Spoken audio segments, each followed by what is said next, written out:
All right, ladies, are you ready? Are you seated? Do you have your beverage? Are you by the fire in your nice, cozy little blankie?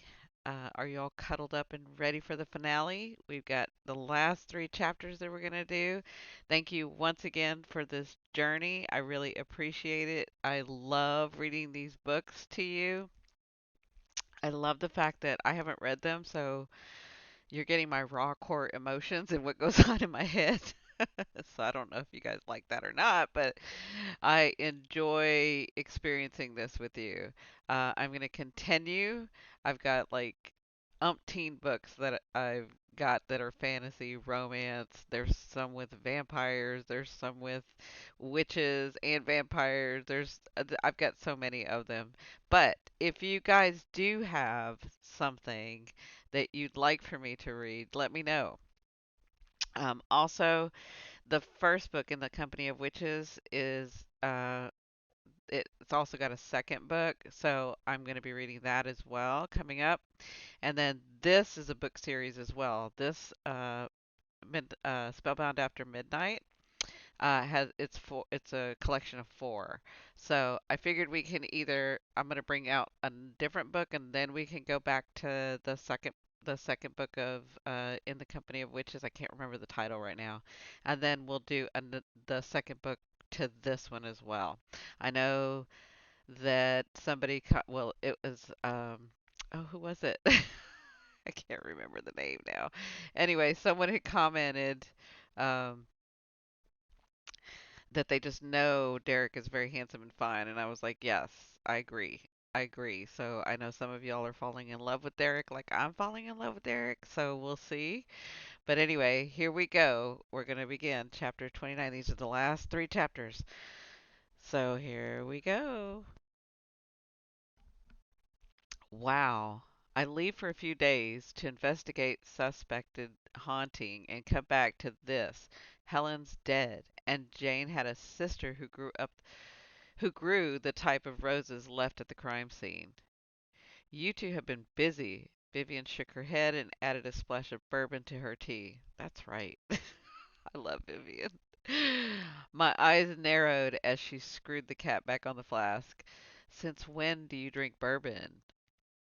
What? She tucked it under the table and wrinkled her brow. Where did you get it, Viv?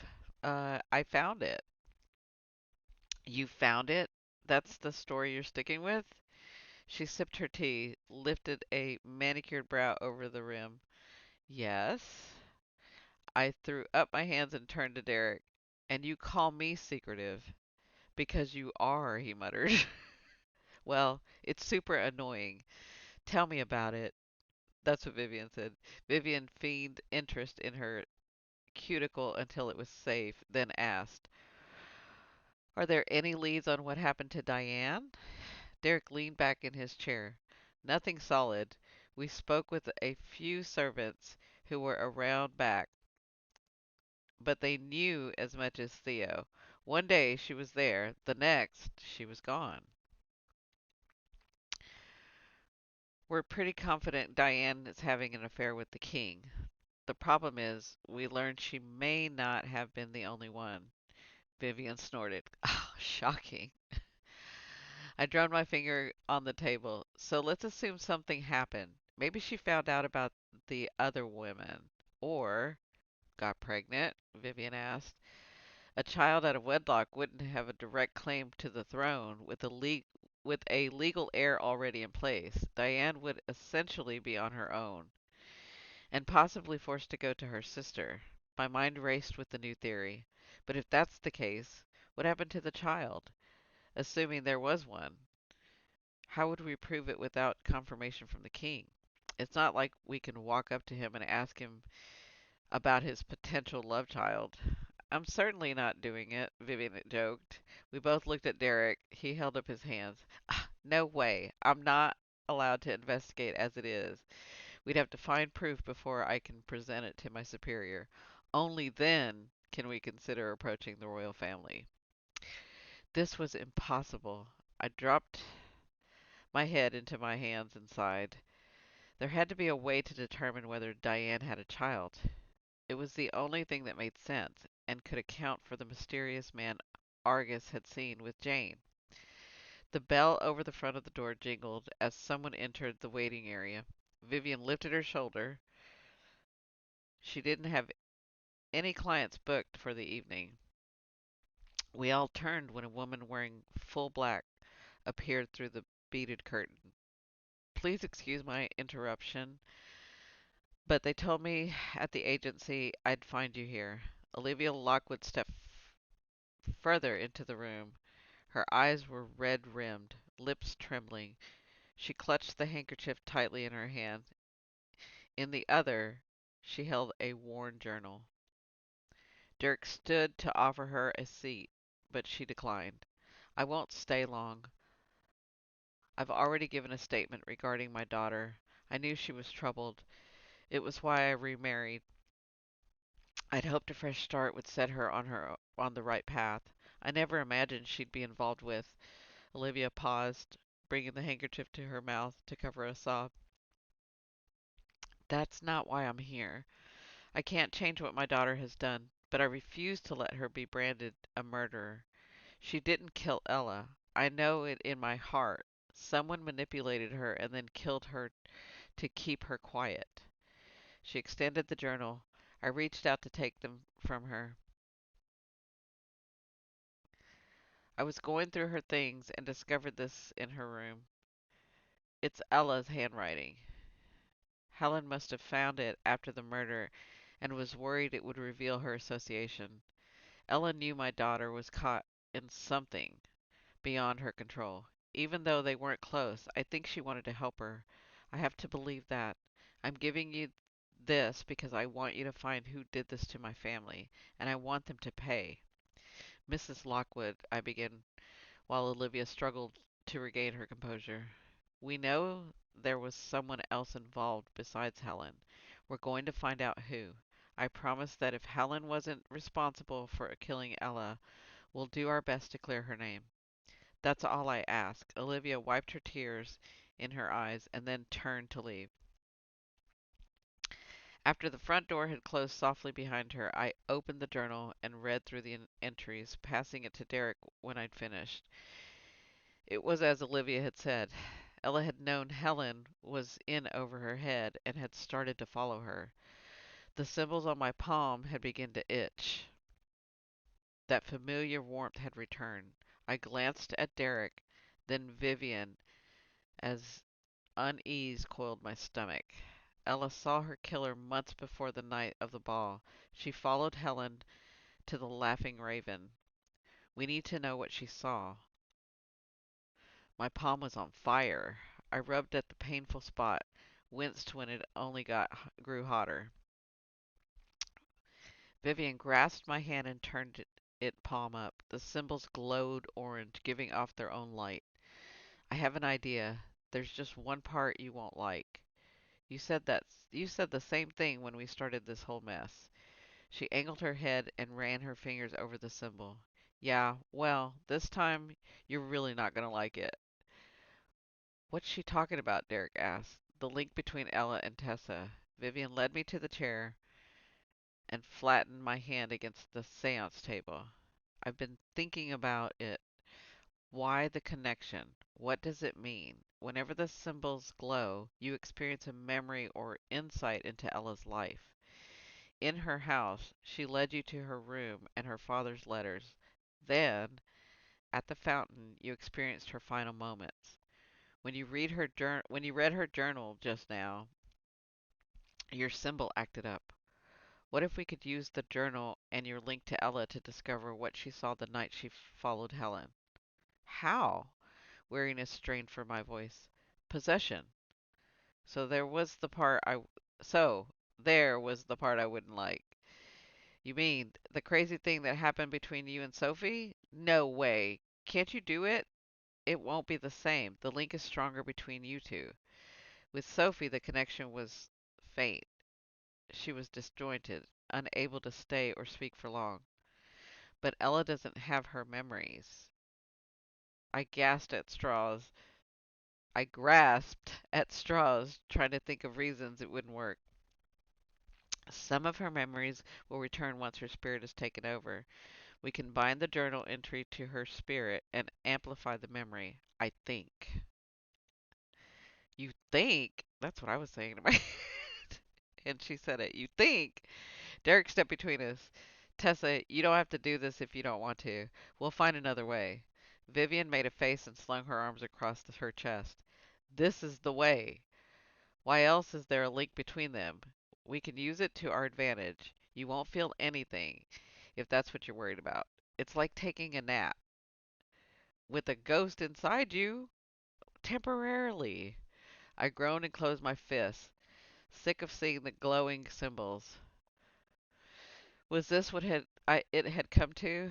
Was I even considering it? My whole body cringed at the idea, but Vivian had a point. If we could use the link to our advantage, we had to try. It was the least I could do for Derrick. Well, not the least. There was nothing small about letting a ghost use you for recreational housing. Honestly, the things I did for Ghost. Fine, I'll do it. Vivian clapped her hands together and flew across the room to gather the candles in the sage bundle. She was enjoying this a little too much. Yeah, I can see that. Derrick sat beside me and brushed his thumb across my palm. Are you sure? Not really. I'm afraid Vivian doesn't know what she's doing, and I'll end up possessed by an evil spirit and give it a corporal form. I can hear you. I should hope so. I'm not whispering. I squeezed Derrick's fingers. But I want to do this for you. Maybe in some small way it will make up for what's happened before with the other witch. That wasn't your fault. No, but there's something I can do to bring you and your family peace after Sophie's death. Let me read that again. No, but if there's something I can do to bring you and your family peace after Sophie's death, then I'll do it. He pulled me in. He pulled me against his chest. Thank you, Tessa. I fiddled with the cuff of his sleeve and made a reluctant face. Just promise me that if I become evil, you won't try to chop my head off. Allow me to live out my maniacal, is that how you say that? Days in the mountains somewhere. Sorry, it's maniacal. I knew that sounded wrong. Allow me to live out my maniacal days in the mountains somewhere. Sorry about that. Derrick stifled a smile and staged a sigh. I can't promise you that. The law has very strict rules on letting evil roam free. Vivian snickered. I was surrounded by court gestures. Fine. Then wait until I get my bill. Laughing, he pressed a kiss off to my forehead. Knowing you, it will be huge. It'll bankrupt the agency. I glanced at the clock and shivered. All we had to do now was wait for Ella to appear and convince her to invade my body in a super creepy seance ritual. Good times. Well, I don't know. What do you guys think? Like, you guys know I'm a medium, so I don't really like let the outside forces. I'm not that type of medium. I have beings I work with that I've always worked with that are in my energy that are kind of always there. I don't know about the possession thing. But then I think, well, maybe it's the way religious lied to us about things. Like, maybe there is nothing to fear, you know? I mean, these are just thoughts in my head. Anyway, let's get back to it. I'll do it. Ella floated closer, nodding her head in excitement. Will I remember everything? Vivian chewed her lip. Not everything. The link works best when tied to an object. The journal is a catalyst for this memory. You won't remember the day you died. I understand. I still want to try. You don't want to think about it for a while? Maybe take a couple of days? I asked, winging my hand on my lap. Tessa, quit stalling. Vivian lit a bundle of sage and held it in the air. I'm not stalling. I ground my teeth and tried to calm my nerves. It felt like I was on a runaway cart with no option but to hold on and hope for the best. Derrick was going to have broken fingers by the time this was over. I gripped his hand harder to test his limits, but he didn't even flinch. That's right, he's a strong man. Don't let go, I said. I won't. I'll know if you do. No, she won't. Vivian moved the pedestal candle into the center of the table. Derrick smoothed the lock of hair out of my face. I won't let go. I believed him. I believe you too.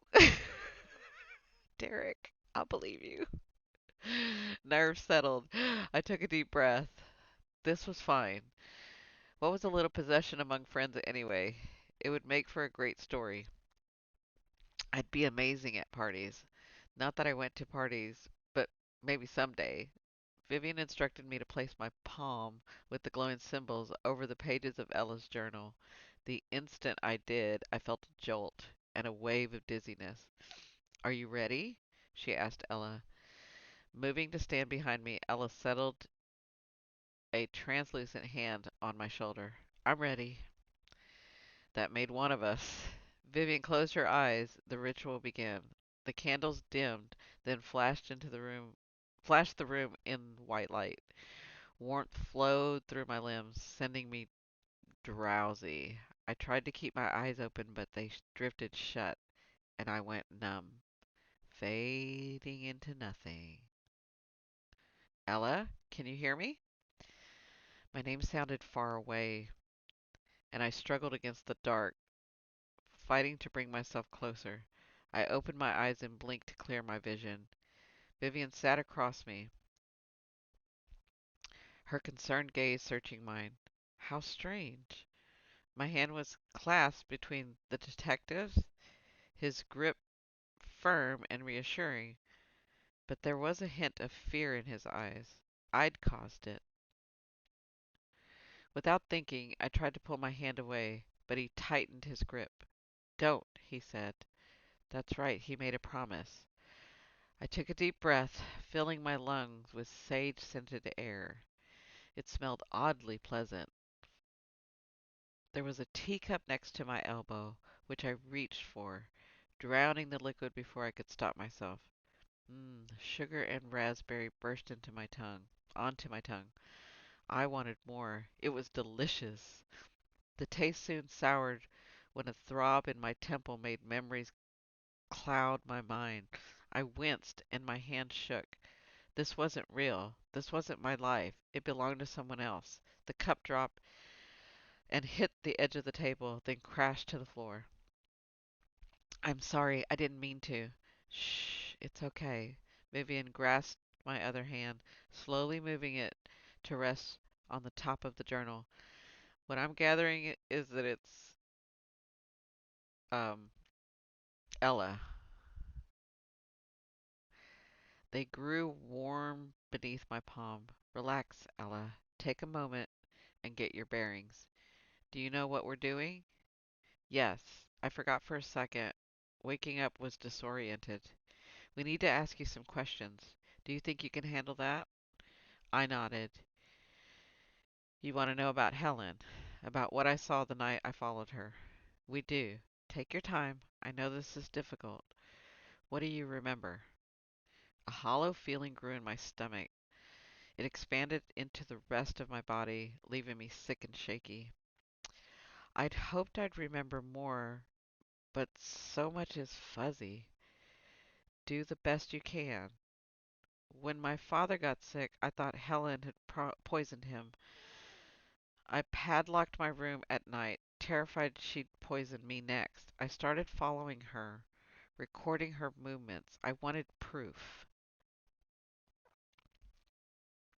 A few months after he died, she visited someone at the bar called the Laughing Raven. I went there and waited in the back until she arrived, then watched her sell a pack of berries to a man I'd never seen before. Something felt off. Helen seemed scared of him. They went around back and I followed, but Helen wasn't there. Another woman was. Do you know who she was? Detective Chambers asked. He called her Jane. They were arguing. What were they arguing about? The poison. Jane told me to get rid of it. She said his plan was worthless and they'd never accept it. He showed her something on his arm, a raised mark. It wasn't a scar from an injury. It was too defined for that. She slapped him when she saw it. It startled me, and I must have made a sound because they stopped shouting and went inside. Can you describe the man for us? Did he have any distinguishing features besides the mark on his arm? The detective asked. He was fairly young, early 20s maybe. He wore a cap and a dark coat. There wasn't anything that stood out. He had a soft voice, even when he was angry. It wasn't loud, but it was menacing. If you know what I mean? Vivian nodded. Do you remember anything else about that night? When I got home, I confronted Helen about everything. She denied trying to poison my father. She claimed she'd been trying to save him, but he was too far gone.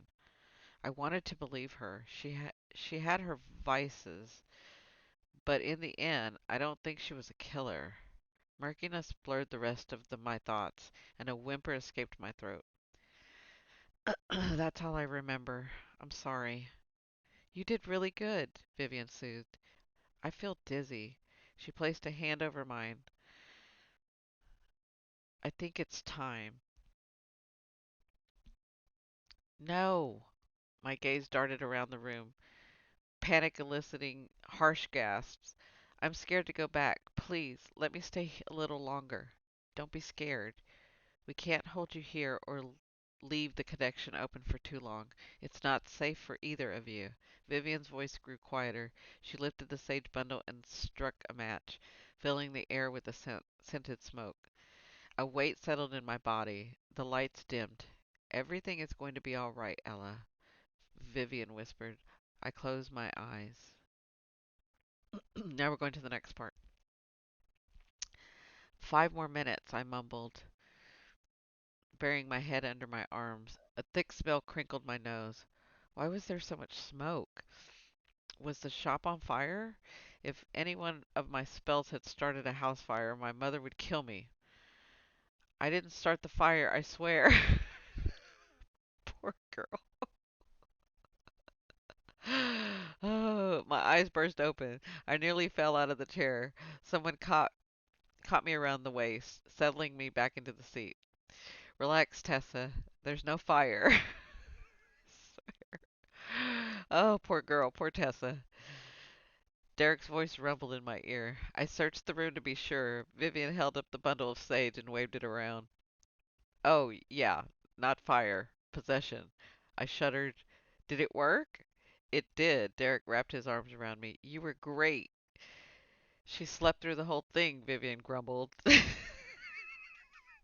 Vivian's her true friend. She's not going to give her that. Honestly, Ella. Honestly, Ella and I did all the hard work. Possession don't just happen, you know. I found Ella standing off to the side. She reached for me, and our fingers grazed before sliding through each other's. The symbol on my palm had stopped glowing now, which made me a little sad. Even though the connection with Ella was uncomfortable, I knew I'd miss it when it went away.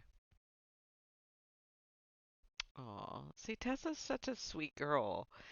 She just, she does things differently. There in the seance room, the three of them filled me in on what had happened, retelling Ella's story until a snippet of information made me interrupt. Hold on. Did you say the man had a mark on his arm?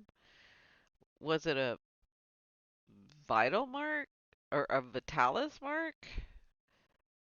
Both Ella and Vivian looked confused, but Derrick's eyes widened. Isn't a vitalis mark what you saw on Prince Marcus? Yeah. They're given to royals to bless. They're given to royals as a blessing, right? Correct, which means we were right to think Diane had a son with the king. The child would have been Jane's nephew. I untangled myself from Derrick's arms, excitement humming through my body. I know how to find his name. How? Vivian asked. The boxes of books we brought over from the shop. My mother kept a ledger of the spells she performed. The, she cast the Vitalis mark on Prince Marcus when he was a baby, and would have cast the second mark if there's been another child, even out of wedlock. A son would be a candidate for the mark. He'd be listed in the book. I ran to the storage closet. It took some time to find, but I retrieved my mother's ledger. The book was heavy, hardbound, and nearly 100 pages, thankfully categorized by date.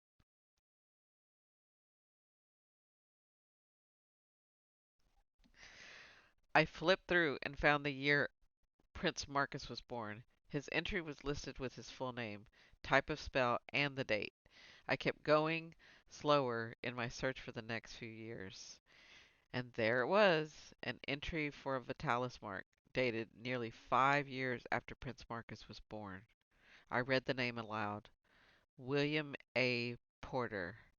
We'd found our killer. Oh no. Chapter 30. Vivian packed her pedestal candle and sage bundle into a bag and slung it over her shoulder. Are you sure you'll be fine by yourself? You're welcome to come explore the haunted mansions. I'll let you wave the sage around. I scrunched my nose, still uncomfortable after my spiritual invasion the night before.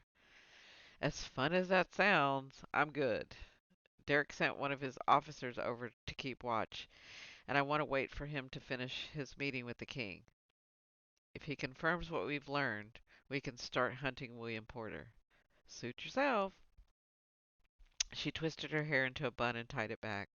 Loose strands tumbled into her face, and she blew them out of her eyes, hands on her hips. Vivian studied the items spread out over her seance table. Tessa, you're going back to the magic shop soon, right? Don't get me wrong, I love having a house guest, and the officers Derrick sent over are kind of cute, but you're turning my seance room into a potion mill. I sprinkled a dash of sea salt into a clay pot filled with an oozing substance and added a crow's feather. A puff of nauseous smoke bloomed, sending Vivian back on her heels. Yep, I'm going to need you to vacate the premises immediately. She's not listening. Covering my nose with my sleeve, I waved away the thick clouds spewing from the pot. Drat! I think I added too much iron dust. Don't worry, Viv. I'll clean up when I'm finished. What are you making? She asked, pinching her nose. Dinner, I deadpanned. Very funny. Actually, I had an idea for a potion that could prevent someone from telling a lie. Imagine how useful that would be in interrogations. I'm going to surprise Derrick with it if I ever figure out how to make it work. Honestly, I think you're already there. I've revealed my darkest secrets from that smell alone. Thanks, Viv. It's a work in progress. Have fun on your haunting. She snarled and headed for the door. Open a window before that smell ingrains itself in the walls and the value of my house goes down. Will do. I wiggled my fingers and measured a fresh scoop of iron dust. The front door clicked shut, and I leaned back in my chair to survey the mess. I needed something to distract me while Derrick presented our findings to the king. He'd left early in the morning and had already been gone half the day. I still couldn't believe we had a name. Seeing the look of relief on Ella's face had been humbling. She'd placed her trust in me, and I hadn't failed her. I couldn't begin to imagine what Derrick was going through. After all these years, to finally learn the name of his sister's killer, it must be eating him alive. He decided to wait to notify his family, wanting to be sure before he got their hopes up. I didn't blame him. It would be a crushing blow to come this far and not apprehend the culprit. The hanging beads swayed together, and I pushed aside the clay pot, doing my best to frantically clear the air. Did you forget something, Viv? It's just me, Tessa. Abram stood in the entryway, his hands twisting the brim of his cap. Shift change. I sent the other officer home. Really? Vivian will be disappointed when she gets back. I think she's I think she liked him the best. So I'm gonna stop here because I kinda felt like Abrams had something to do with something. He's involved some way, but we'll see. But I don't know. Did y'all have that feeling too? I had that feeling like, something's. I could be wrong, but I get that feeling with Abrams. Okay, back to the story. How long will she be gone? I pursed my lips and started cleaning off the seance table. A couple of hours, unless the ghost is chatty, then who knows? Abrams nodded absently, his gaze wandering the room. I heard you discovered the name of the killer. I'm impressed. My hands hovered over the basket of crow feathers. I didn't realize Derrick told you. Abrams chuckled. Why wouldn't he tell me? I used to help all the time with his cases before you came along. I always knew what was happening at the agency, every little thing. Unease made my Palms itch. That's right. He always speaks very highly of you. Funny how he only talks about you now. No hard feelings. Abrams lifted his shoulders in an easy shrug. The move contrasted with his tone. His boots were silent as he approached, crowding me against the table. How about we have that glass of wine you promised me a while back? It will be our secret. We're so good at keeping secrets. Another won't hurt, will it? Can I share one more with you? Actually, I think Vivian finished the last bottle. You know how she. You mean this one? Abrams held up the full bottle he found sitting next to the bowl of incense. Yeah, something's going on here. The pop of the cork echoed in my ears as he pulled it open and was followed by an awed silence while I waited for him to face me again. He was taking a long time. Each second made my dread sharpen.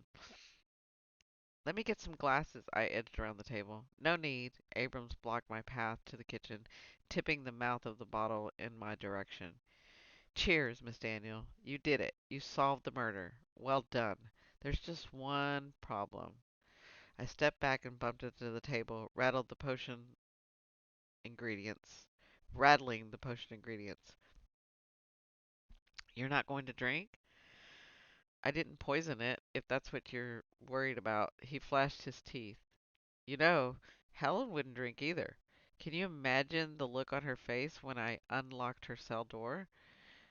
She was all alone. No other officers around. Kind of like you, right now. Oh, crap. I knew it. I knew. Y'all tell me if y'all knew. I knew he had something to do with something. I closed my fingers around a feather. Unbelievable. Why did all of my potions call for feathers? An amethyst spike would be so helpful right now. You killed Helen? What about Liam Barber? They needed to be killed. Again, kind of like you, Miss Daniels. He swung the bottle. My arms came up, taking the force, and pain exploded in my forearm, re- radiating. I just had a thought. What if he is the illegitimate son? I wonder if that's what's going on. Okay, sorry. Oh. Okay, my arm came up, taking the force, and the pain exploded in my forearm, radiating all the way down, all the way to my shoulder. Elderberry wine poured from the mouth as he swung the bottle again. This time I ducked, sliding in on the blood red liquid. Abrams crushed my rib cage where he snaked an arm around my middle. A rag was clamped over my mouth, and I sucked in a breath of sweet scented air. Poison. Trying to get leverage against the table, I used my feet to push us back. Abrams staggered and adjusted his hold. I drew in another sugary breath. dizziness flooding my vision. My lungs ached from trying to keep the poison from filling them further. The room dimmed. I breathed again. This time it was soothing, like drifting away on clouds. Reaching up, I grabbed his arm, the action weak. My finger slid down his bicep, grazing a raised mark. That's right, he rasped in my ear. William Abrams Porter. Do you find it ironic that your mother blessed the man who's going to kill you? He laughed. I do. Darkness rushed in and my body went limp as I lost consciousness. Ugh. Okay, next part. The light was fading. I struggled to open my eyes and peered through the doomed glass ceiling. Thick vines climbed the walls, reaching towards the sky. Their tangled stalks obstructing the last rays of evening sun and casting the circular chamber into shadow. Beneath me, dried leaves and dead plants created a cushion on the stone floor.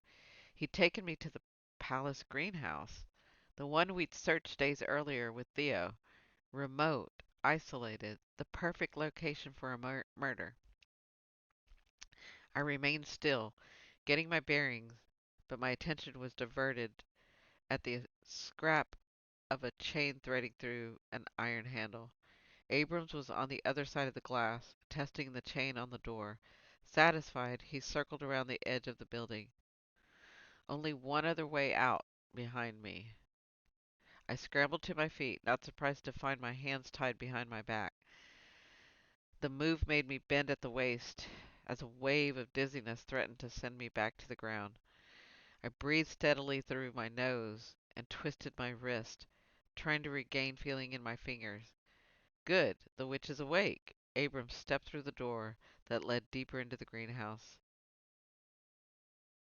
Don't you like it here? My mother did. At least, that's what they tell me. It was kept a lot nicer back then. Sorry I couldn't find a place that reeked less of abandonment. But that is the theme we're going for. He locked the door behind him and held up a key. There, now we're settled in. Why did you bring me here? You could have killed me back at Vivian's. He angled his head, setting a curly lock of hair into his eyes. Is that how you wanted to die? On the floor of a shop? He shrugged. I thought lying inside a glass house on a bed of vines, with your hair spread out around you and rose clutched between your fingers was more romantic. You're sick.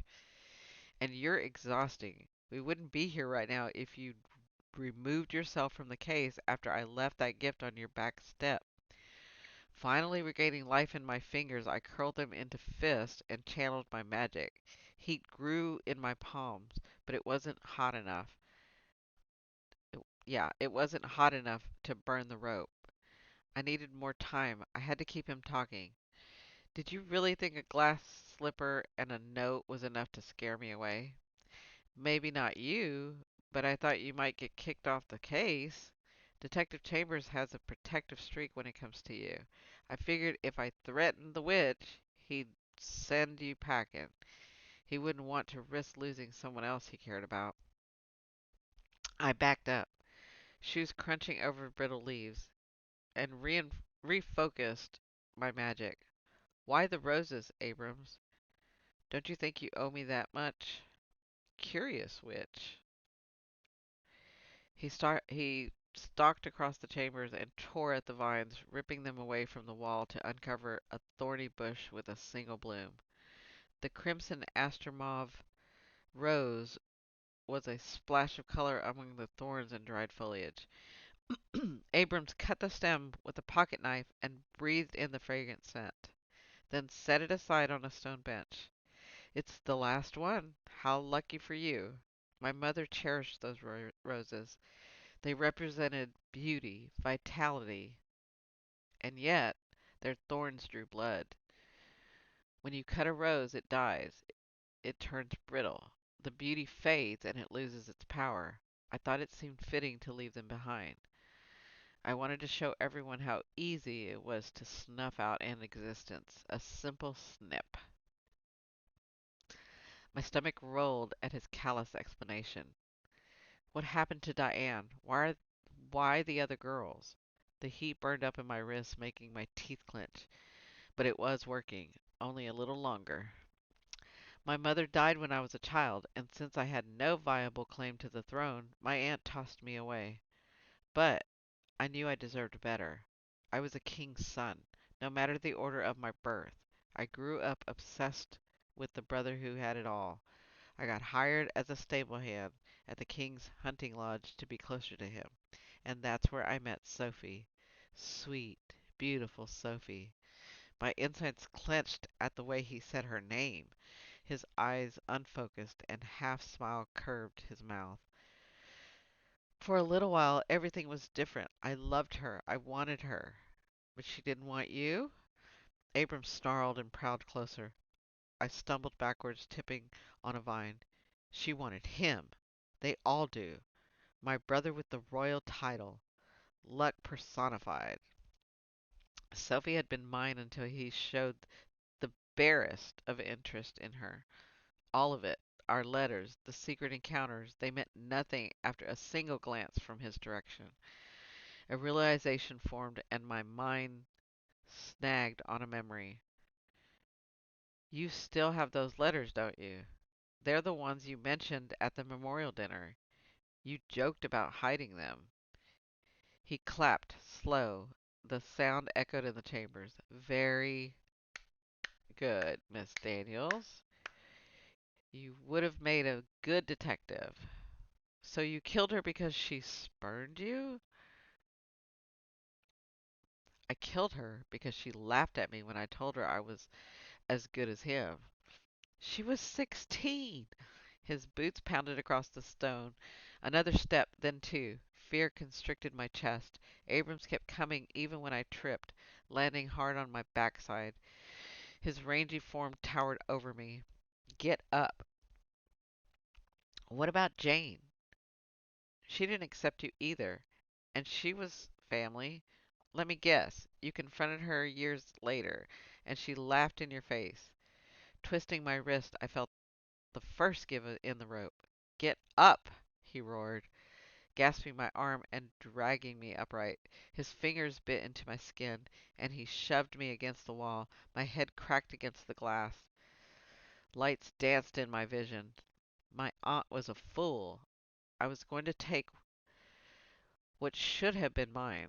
With my brother gone, I have claim to the throne. I joined the agency to gain access to the castle, and I waited for the perfect opportunity.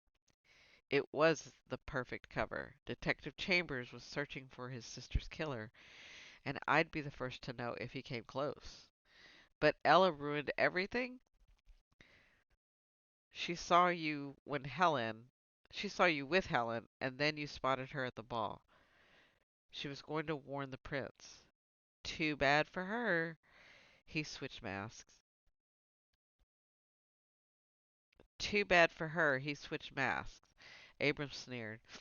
Some things just work out in your favor, don't they? I'd followed her into the courtyard. The look on her face when I removed my mask was really something. He chuckled, and the soft scent of soft sound sent a shiver of fear up my spine. I liked you, Miss Daniels. I really did. You were a bit of an underdog, and who doesn't want to root for that? But it's over now. I'll lay low for a while, go dormant until memories fade, and I can walk freely among the kingdom again. You won't be around for that, but I can guarantee your murder will make the front page of the Gazette. You'll be as famous as your mother.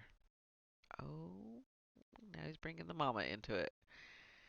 His hands came up. I drew a breath before they closed around my throat. My whole body bucked from the pressure, and I lost focus for a second as terror overwhelmed me. The pain in my lungs grew unbearable. Abram's fingers dug deeper. I closed my eyes, and Derrick's face flashed behind my eyelids. I couldn't give up. Losing Sophie's killer this way would break him. And damn it, if I wasn't tired of being on the front page of the blasted Gazette. Magic sizzled across my skin, slicing through the rope. It gave away at the same time as my knees. With the last of my energy, I pushed my hands forward and shot a current into his chest. Abrams flew back, and I sank to the ground, gulping enraged gasps of air. He was up before I caught my breath. I struggled to my feet too, channeling another beam of magic. He lurched, and I flung my fist out, launching a stream of sparks that went wide. Throwing back his head, Abrams laughed. You missed. Wow. You're a terrible witch. The sparks engulfed a thick wall of withered vines behind him, catching fire. It spread quickly, racing up the wall, jumping from stalk to stalk. Not ideal. I tilted my head back, and as the flames burned all the way to the ceiling, smoke becoming thick and dark, Abrams spun, his mouth widened at the inferno. Foolish witch! You'll kill us both. Yeah, I could see that. That's what she said. Yeah, I can see that. This was why I shouldn't use magic indoors. I coughed, covering my mouth, and dropped low to the ground. Above my head, there was a popping sound as the glass began to crack from the heat. Abrams ran for the door. I couldn't let him reach it first. He'd trap me inside. That's right, Tessa. Get up. Fighting against the smoke stinging my eyes, I focused my magic and splayed my fingers. A flaming vine snaked across the ground, wrapping around his legs. It jerked him down, and I heard the sickening fracture as his head smacked the stone tile. Ooh. He didn't move. Blood pooled beneath his head. Ugh. I skirted around him and lunged for the door, my hands shoved against the handle, but it didn't budge. I slammed it again, panic disorienting me. As a figure appeared on the other side of the glass, my heart stalled. Derrick's stricken face sharpened into focus. Tessa! He wrenched the handle. It's locked. Abrams has the key. Then go get it from Abrams. That's what I'm saying. I scrambled to his fallen form, Derrick's voice ringing in my ears. My hands shook as I searched Abrams' pockets. Empty. The pool of blood had spread, soaking his shirt. His eyes were wide open and lifeless. He was dead. The key was gone. Raking my hands through the leaves, I inhaled smoke that burned my throat. Glass shattering, raining down on me. It was too late. I'd never located among all this debris. Thick black smoke clogged the air, making it impossible to see and even harder to breathe. Dazed, I made it back to the door. I can't find it. I sounded so calm, I scared myself. Heat flared at my back, and I covered my mouth to cough into my sleeve before sinking to the floor. When I pressed my forehead against the glass, it was hot. Derrick kicked the door, his boot leaving dirt on the surface. He shouted my name, and my lips trembled. I didn't want to watch him. I didn't want him to watch me die. Go away, I screamed. He listened. The pounding stopped. When I looked up, he was gone. Maybe he was never there. Tears streamed down my face, blurring what little vision I had through the smoke. At least Abrams was dead. He couldn't hurt anyone else. Vivian would get my share of the reward money, and she'd start her horse farm or some other nonsense just to spite me. I smiled, then felt my lips flatten. So much for not ending up in the papers again. The wall shattered. Strong arms scooped me up and carried me outside. Yay! That's Derrick. I knew he'd come through.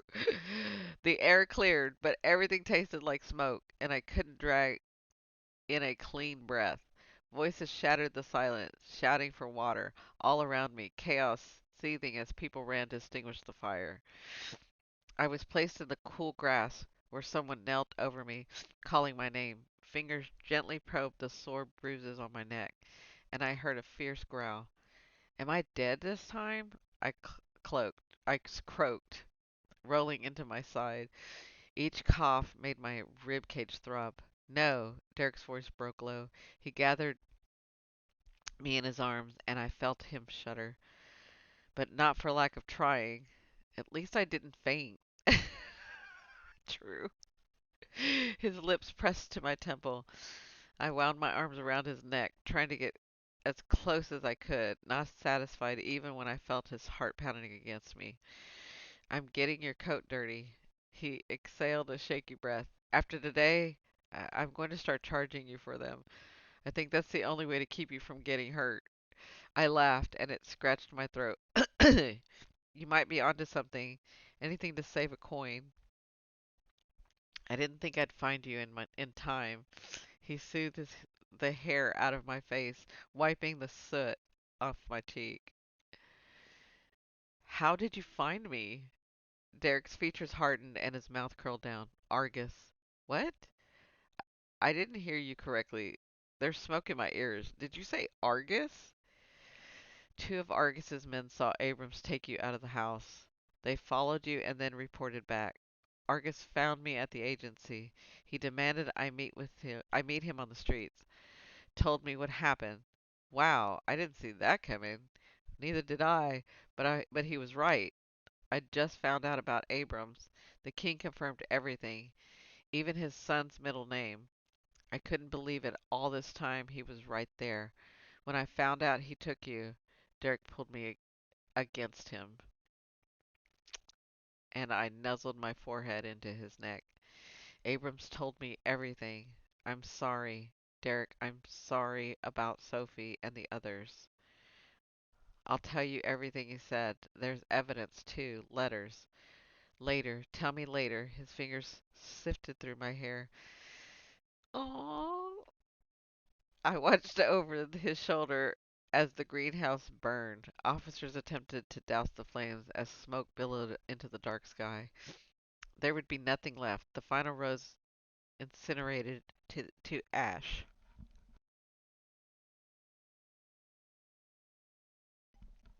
A light appeared, glowing brighter and moving closer.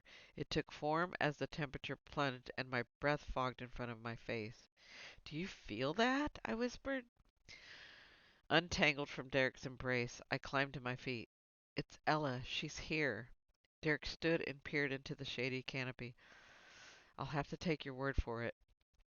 He shrugged my he rubbed my shoulders and wrapped an arm around my waist to keep me warm. Ella floated to a stop in front of me, her pale features serene. Peace radiated from her body in waves of light. Thank you, Tessa, for everything. You might not believe me, but I'm glad I visited your shop the night of the ball. You're a good witch. That's giving me chills. I don't know why. Sorry, let me get back to it. You might fail a spell or two, but I'm lucky to consider you a friend. You too, Ella. I'm sorry. Don't be. I got to wear a beautiful gown and a pair of glass slippers. I even danced with the man I thought was a prince. Not every girl gets to live a fairy tale. My throat felt tight with tears. Fairy tales don't end like this. Behind Ella, a new white light formed. She turned to look at it, and her face brightened. Daddy? A man stepped from the beam, holding out his hand. She took it, and her ghostly form flickered. With a smile, Ella glanced over her shoulder at me. I have to go. Tell Vivian goodbye for me. She paused. And you're right. Fairy tales don't end like this. But maybe this is only the beginning. Ooh. Father and daughter disappeared as they stepped into the light. I took a deep breath and let the tears cascade down my face. The symbols on my palms blinded me with brilliant light, then faded altogether. I closed my fist, almost sad to see them go. Is she gone? I nodded. Derrick pressed a kiss against my hair. Then it's finally over. Over, sorry. No, Ella was right. It was only the beginning. Chapter 31. Y'all thought that was the end, didn't you? So did I, I'm not gonna lie. Chapter 31. Okay. The bag of coins thumped onto the desk. Consider me paid in full. Argus eyed the bag. You're 2 days late. I shrugged and leaned back in my chair. But who's counting? You knew I was good for it. He spilled the coins onto the desktop and made a quick count.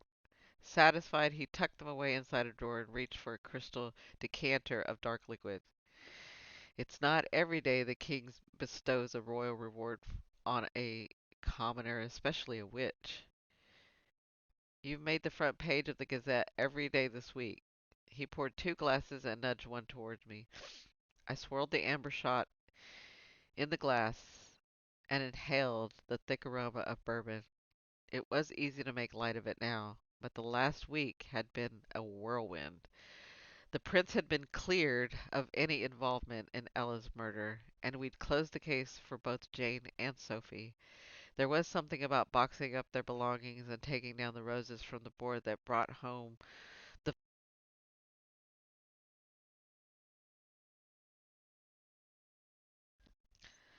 that brought home the finality of it all. Derrick had left 4 days ago to visit his family and tell them the news. He'd missed my audience with the king and the opulent ceremony where I'd received the reward in front of a crowd of onlookers. Apparently, I wasn't allowed to take the money and run. I had to be feted. Fine by me. The buffet was immense. Sorry, it's right at the bottom of the page. The buffet was immense. Vivian's eyes had nearly popped out of her head. I was pretty sure she'd stuffed food in her pockets. I certainly had.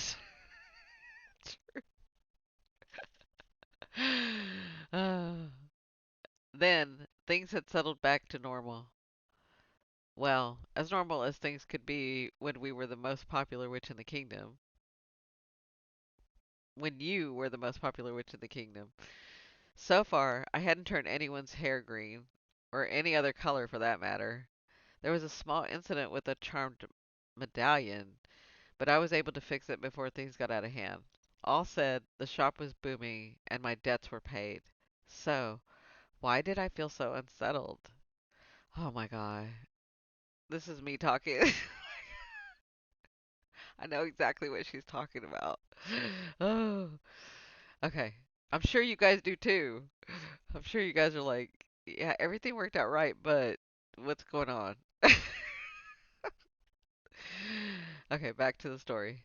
As much as it pains me, I should thank you for. I paused and cringed, my mouth unable to form the words. I might be grateful, but I detested the man. One good deed didn't erase a lifetime of corruption. Saving your life? Argus finished. Yeah, that. He smirked. I can't get paid if my borrower's dead, can I? And there it was. I clenched my teeth. That would have been so disappointing for you. What can I say? It's not good for business. I lifted my glass in a mock salute. I think we're done here. No more following me around. Steer clear of my shop. In fact, let's see if we can go the rest of our lives without running into each other again. Argus clinked the glass against mine. Fine by me. You can see yourself out. Finishing off the bourbon, I placed the empty glass on his desk and stalked towards the door. His deep voice followed me down the hall. Don't forget to tell the ghost hunter I said hello. I have a feeling she's gonna see him again. Like, I have a feeling, maybe it's in the other books. I don't know. I have a feeling that, yeah, that maybe they have to have another encounter. Okay, back to the book. He's still not back. It's been almost 3 weeks. Vivian followed me on the porch of the magic shop. I sighed and picked up a hammer, then held the sign to the right of the door, trying to find the perfect spot. No, I thought he'd be back by now, but it must be difficult for his family. It's good he's spending time with them. How's this? Vivian squinted and angled her head. A little to the left. He didn't ask you to go? Making the adjustment, I nailed the sign into the wood. He did. I said no. It wasn't the right time. His parents don't need an outsider, especially not a witch, intruding on them during such a private family moment. Yeah, meeting the parents is hard enough, I suppose. It was, but that wasn't the only reason I'd said no. Not that I would admit it to anyone, but I chickened out. For weeks, we'd had the case to drive us, bring us closer, and now it was over. What if things were different? We hadn't talked about what would happen next, and with each day that passed, I became a little more nervous, to the point I regretted my decision not to go. When Derrick returned, he'd resume his work at the agency without me, and, well, I'd started a little endeavor of my own, and I wasn't completely sure how he'd react to having direct competition. Ella had said this was the beginning, and in many ways it was. I'd stepped back to admire the sign. The bronze plate, mounted on the cedar plank, glinted in the sunlight. At the top, a simple gold ring had been welded to the metal surface. It wouldn't have gone for much at the pawn shop, but to me it was priceless. Vivian hooked her arm around my shoulder. I'm proud of you, Tess. The sign looks great. It really did. Daniel's Daniel's curses, cures, and crimes. That's what the sign says. A little wordy, but it covered everything. All I had to do now was wait for my first case. Thanks to the article in the Gazette, I was a household name, finally known for something other than the witch who failed her spells. I might not have turned out exactly the way my mother wanted, but I'd made a name for myself doing something that gave me purpose. Vivian sighed and glanced at the early morning sun. I have to go, or I'll never make it to my grandmother's house and back before dark. I swear that woman lives deep in the woods just to vex me. What's wrong with living in town? At least then I wouldn't have to hike through the forest every time I visit. Winifred's back from her trip. Sorry. Winifred's back from her trip? Yes, and apparently I'm in heaps of trouble for not watering her ficus. The thing is dead with a capital D. I couldn't even find one close enough to replace it this time of the year. Yeah, I'm just thinking, ficus are really they don't like change. That's me saying that. I was just thinking that in my head. Ficus are temperamental, and trust me, I don't know. Yeah, I can't name every plant, but I know ficus are. I've dealt with ficus before. I'm saying that. That's what I'm trying to say. Okay, back to the story. I'll be sure to tell her you said that. Vivian went back inside and retrieved her cloak. You know what? Reading all of these, I, sidestepping again. Sorry, but in my head, I'm like reading all of these makes me want a cloak. I think we should have a cloak. I think we should all have a cloak. We should bring the cloak back. All right, let me start again. I'll be sure to tell her you said that. Vivian went back inside and retrieved her cloak. She swung it over her shoulders and tied the ribbon at her neck. The deep red fabric skimmed the tops of her boots, and a wide hood draped down her back.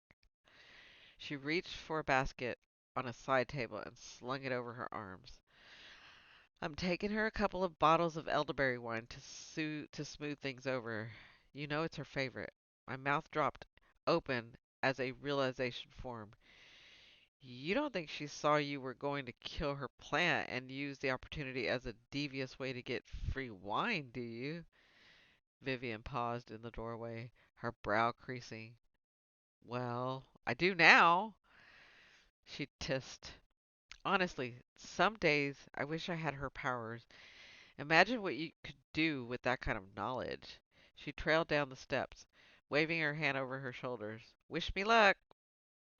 Watch out for wolves, I teased, and then laughed as Vivian made a rude gesture and slipped through the gate. I remained on the porch for a while longer, fawning over my sign. Using my sleeve, I blew hot breath onto the metal and polished it away with my fingerprints. polished away my fingerprints. Perfect. The gate creaked as it swung open. Bit I bit the side of my cheek to keep from laughing. Did you decide to bring extra wine, Viv? There wasn't an answer. I turned and peered. Ooh, I hope this is him. I turned and peered into the yard, but it was empty. Maybe the wind had opened the gate.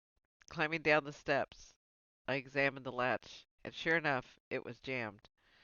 I smacked the palm of my hand onto the bolt, but it didn't budge. It needed something stronger. I searched the ground for a rock and found one just the right size. Is there a problem? The rock slipped from my fingers and landed at my feet. Derrick was leaning against one of the... It is him! Sorry. I was hoping it was him. Okay, sorry. Back to it. Oh, Derrick was leaning against one of the gate. I sound like a teenager. This fantasy stuff is really working. A giddy little teenager. Okay. Maybe not a teenager, maybe early 20s. Derrick was leaning against one of the gate posts, his eyes lit with amusement.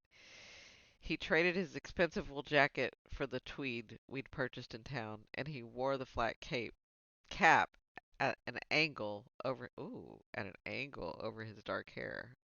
Oh, he's gotten a little confident. He was back, and it took everything in me not to launch myself at him. Yeah, I would do that too, girl. Just do it. Just do it. Until he opened his mouth. I'm looking for the owner. Are you the witch? I narrowed my eyes at his little game. Did he think this was funny? He'd been gone for 3 weeks. Not a single letter. I'd checked every day. My arms crossed over my chest. No, I'm not. That's too bad, his brow wrinkled. I heard the witch had opened up a side business. I happened to have a new case. I was looking for a partner, someone who might be an asset to the investigation.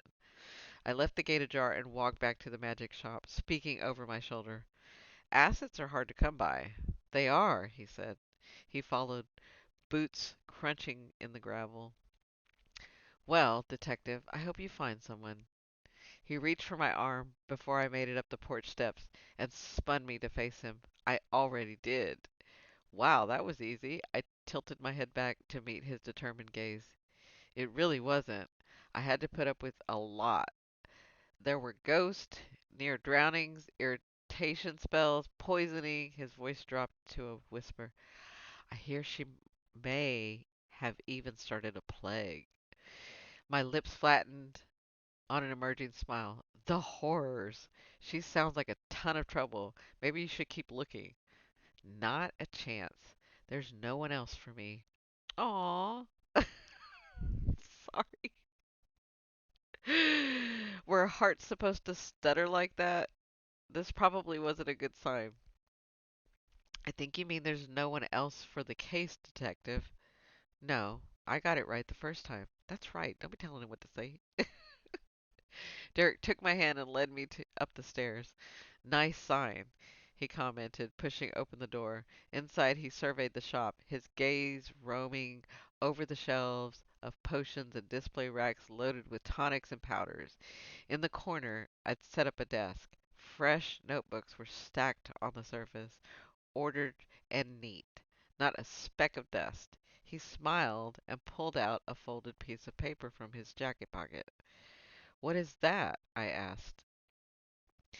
It's an agreement from the agency. We would like to hire Tessa Daniels of Daniels Curses, Cures, and Crimes to support current investigations on a contract basis. Oh, I love that. He lifted his shoulder in a sheepish shrug. I stopped there first. I hope you don't mind.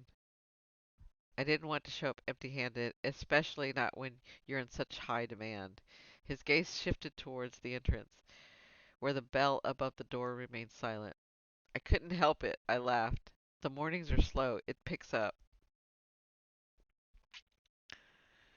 He cocked his brow. Don't make me check your ledger. I missed you. The admission slipped from my lips, and I felt my cheeks heat. So much for playing it low key. I'd figured I'd last a little longer. than that, at least. You were gone for so long, I was worried. How is your family? He placed the agreement on the desk and pulled me to him, fingers sifting through my hair. They're good. Telling them about Abrams was a little like losing Sophie all over again, but now everyone has a chance to heal and move forward. A lot of that is thanks to you. My blush heightened. A witch does what she can. So modest, he smiled. You must have missed me a lot considering you're not even asking how much we're going to pay you. Oh, I tilted my head to peer around him and glance at the agreement. Derek chuckled as my eyes went wide. I untangled from him and I rounded my desk, moving the documents closer. What are you doing? He asked.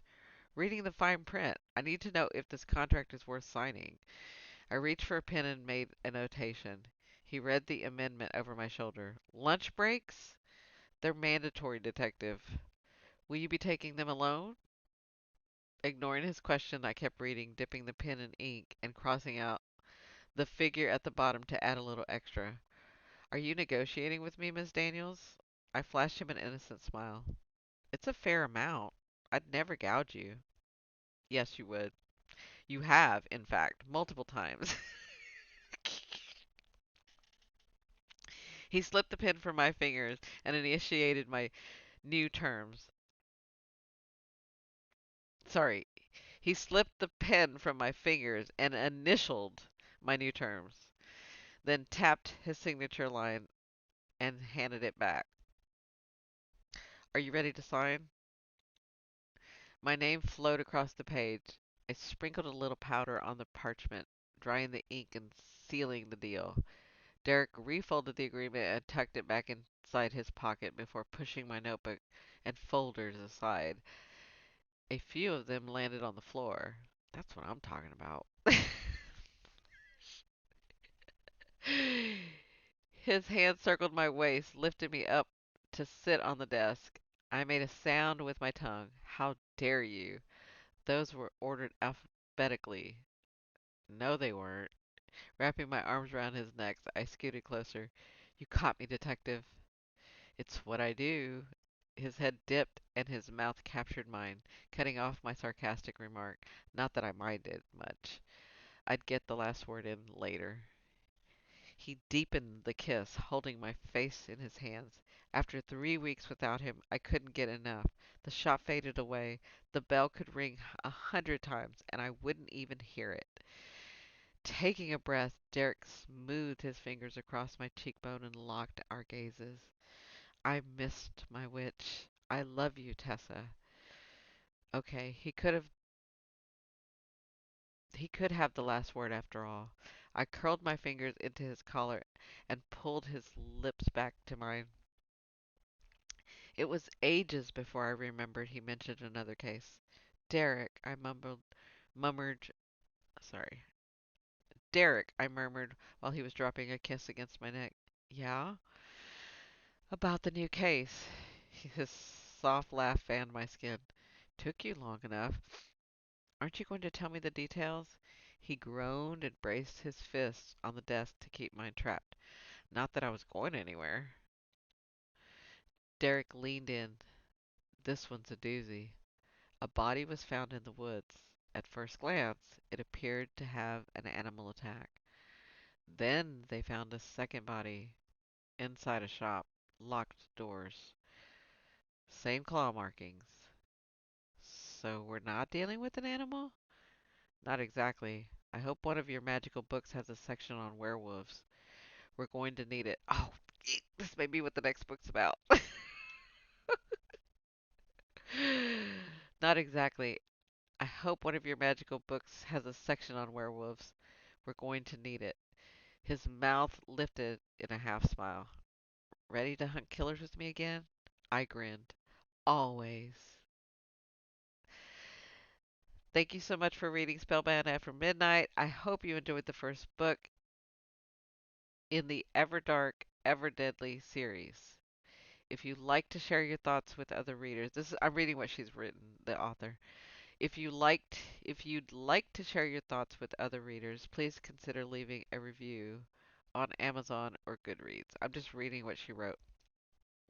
So I do have all the other books. I have the other three books. Um, so you guys let me know. Do you want to read the next one, or do you want to go back to the to read the second book of In the Company of Witches of that series? Let me know. I'm kind of intrigued with this werewolf thing, but you guys let me know. If not, I may bring out, if neither one of those, if you don't want either one of those, I'm going to bring out a newer book, another book. Okay? Thank you again so much for going on this journey with me. Thank you for, if you could do me one favor, because I know we get so caught up that we forget to like.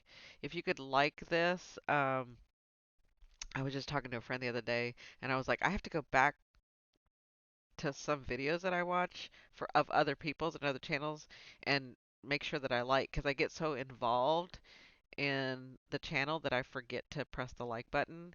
So if you guys could remember to press that if you like this reading, if you like what I'm doing here, that would really help me out. You guys know all about the algorithm. It feeds the algorithm. It gets it out to people that are looking for this. So, thank you so much. I'll see you on the next one. Please be sure to comment so I'll know. Bye.